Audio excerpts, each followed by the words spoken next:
Welcome back to my channel mobiles. তোমার কেমন আছো সবাই? আশা করি ভালো আছো, আমিও ভালো আছি। তো সকাল সকাল ঝাড় দিতে শুরু করে দিয়েছি।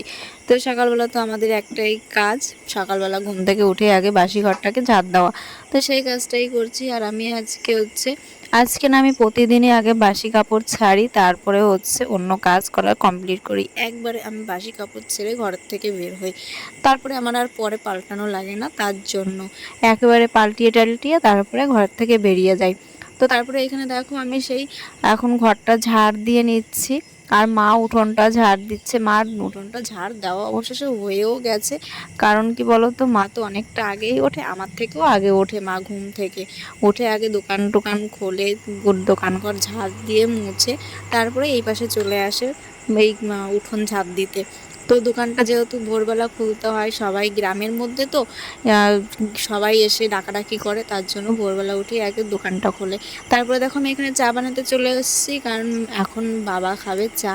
তো প্রতিদিন সকালবেলায় তো প্রত্যেক দিন বানাতে হয়। তো বাবা একটু চিনি কম খায়, তার জন্য বাবার জন্য আলাদা করে তো করতে হয়, আবার আমাদের তো আবার আলাদা করতে হয়। আমাদের বলতে কি বলো তো, আমি তো খাই না অতটা, আমার গরমের মধ্যে আমার চা খেতে ইচ্ছাও করে না। তারপরে দেখো এখানে চলে এসেছি ফুল তুলতে। আজকে দিদিমা একটু লেট করেছে ঘুমের থেকে উঠতে। দিদিমা মাঝে মাঝে ফুল তোলে, যেদিন আমার সকালবেলা কাজ থাকে না সেদিনকে আমি ফুলগুলো তুলে দিই, আর না হলে মাই তুলে নেয়। আমার তো এখন সকালবেলা রান্না করতে হয়, তার জন্য আমি পেরে উঠি না। এই রান্না বান্নার কাজগুলো করতে হলে অন্য কাজগুলো আর হয় না, তার জন্য আমি অন্য কাজগুলো আর করতে পারি না। তো আজকে ভাবলাম আমার রান্না নেই যেহেতু, তার জন্য আমি ফুলগুলো তুলে দিই। আর এই দেখো আমাদের ডালিম গাছে ডালিম ফুল ফুটেছে, কিন্তু ডালিম ধরছে না। ভাবলাম যে এত ফুল ফুটছে তাহলে ডালিম হয়তো হবে, কিন্তু ডালিম হচ্ছেই না, ফুলগুলো শুধু ঝরে ঝরে পড়েই যাচ্ছে। তারপরে আমি ব্রাশ করতে চলে এসেছি, কারণ আজকে ব্রাশ করতে আমার লেট হয়ে গেছে। অন্য কাজ করতে করতে আমি ব্রাশ করতেই ভুলে গেছি, তাই একটু ব্রাশ করে নিচ্ছি। তারপরে ছেলে যাচ্ছে টিউশনিতে, ছেলেকে উঠিয়ে ওকে গোছাতে গোছাতে আমারও বেলা হয়ে যায়। তারপরে ওকে গুছিয়ে দিলাম, ও চলে যাচ্ছে এখন টিউশনিতে। আর ওর দিকেও খেয়াল রাখতে হয়, ওর বাপির দিকেও খেয়াল রাখতে হয়। ওর বাপি মনে হচ্ছে দিন দিন ছোট হয়ে যাচ্ছে, যত আবদার তত ছেলেরও আবদার। তো দুইজনে মিলেমিশে একাকার করে দেয়, আমাকে পাগল করে দেয় সারাদিন। আর এই যে আমি চলে এসেছি বিছনা চাদরগুলো ধুয়ে টুয়ে মেলতে, কারণ বাড়িতে তো অনেক লোকজন ছিল ষষ্ঠীতে, তার জন্য আর ধোয়া হয়নি। তাই ভাবলাম যে ওরা যখন চলে গেছে, ননদ আর ননদ জামাই, ননদের মেয়ে ওরা তো চলে গেছে, তাই ভাবলাম যে এখন এইগুলোকে একটু ধুয়ে দিই। তো ওইগুলো ধুয়ে দিচ্ছি, দুটো বিছানা চাদর ধুয়েছি আর দুটো পরে ধুয়ে দেব। তো তার জন্য একটু দেরিও হয়ে গেছে, যে অনেক জামা কাপড় ধুয়েছি তো একটু কষ্টও হয়ে যায়, যে অনেকগুলো। আর এই গরমের মধ্যে কাজ করতে সবারই কষ্ট হয়ে যায়, ভীষণ পরিমাণে কষ্ট হয় সবার। তারপরে দেখো চলে এসেছি জালনা মুছতে।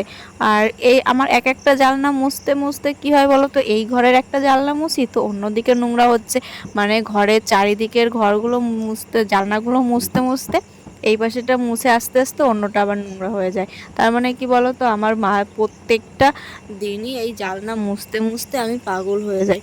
তারপরে তো আবার সিঁড়িঘর আছে, সিঁড়িঘরের গ্রিল আছে, সব কিছু পরিষ্কার করে রাখতে হয়।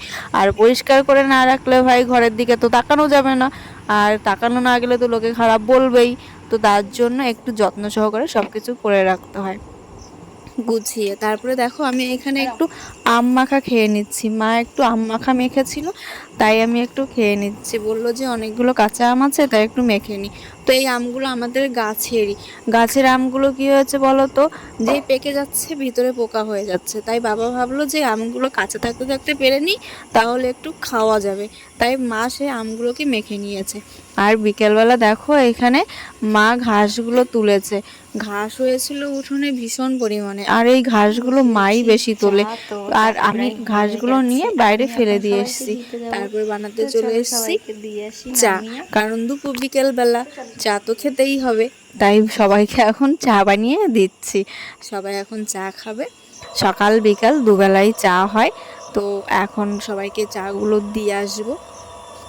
আর এইখান থেকে আমি আরেকটা কাপ নিয়ে নিলাম, যেহেতু একটু কম পড়ে গেছিলো কাপে। চা ঠিক আমার হয়েই যাবে, চাটা আমি বেশিই বানাই। তারপরে দেখো আমরা বেরিয়ে পড়েছি, তোমাদের দাদা ভাই আর আমি বেরিয়ে পড়েছি কোথায় যাচ্ছি চলো তোমাদের দেখাচ্ছি। তো আমি ফার্স্ট টাইম যাচ্ছি এইখানে। কোথায় যাচ্ছি? আমরা যাচ্ছি হচ্ছে একটা জায়গায়, তোমরা দেখলেই বুঝতে পারবে। অনেকে চেনো, যারা আমাদের গ্রামের আশেপাশে বাড়ি তারাই একমাত্র চেনো যে এটা কোথায়। তো তার জন্য বলছি, তো আমি কোনোদিন যাইনি, এই যে ফার্স্ট টাইম আমি যাচ্ছি। তো এটা হচ্ছে ট্যাংরা বাজার। তো ট্যাংরা বাজারে আজকে আমরা গেছিলাম বাজার করতে, তোমাদের দাদা ভাই আর আমি। তো এখানে অনেক দোকান বসেছে, কিন্তু এটা গ্রামের মধ্যে, তার জন্য কি বলতো একটু ছোট বাজারটা। আমাদের বিষ্ণুপুর বাজারটা যেরকম বড় সেরকম বড় নয়। তারপরে দেখলাম আকাশে প্রচণ্ড পরিমাণে মেঘ করেছে। তো বাড়ি আসতে আসতে কি হয়েছে বলো তো, বৃষ্টি নেমে গেছিল, আর বৃষ্টিতে ভিজে ভিজে আমরা বাড়িতে গেছি। তো চলো ভিডিওটা আর বড় করছি না, ভিডিওটা ভালো লাগলে like comment share and subscribe করে দেবে। যারা ফেসবুক থেকে দেখছো তারা ফলো করে নেবে, আর নেক্সট ভিডিওর জন্য অপেক্ষা করবে। তো তোমরা দেখো যে আমি বৃষ্টিতে ভিজতে ভিজতে বাড়িতে এসেছি, তারপরে আমি আর কোনো ভিডিও বানাতে পারিনি। এই দেখো কি অবস্থা। তো চলো টাটা, সবাই ভালো থেকো, সুস্থ থেকো, নেক্সট ভিডিওর জন্য অপেক্ষা।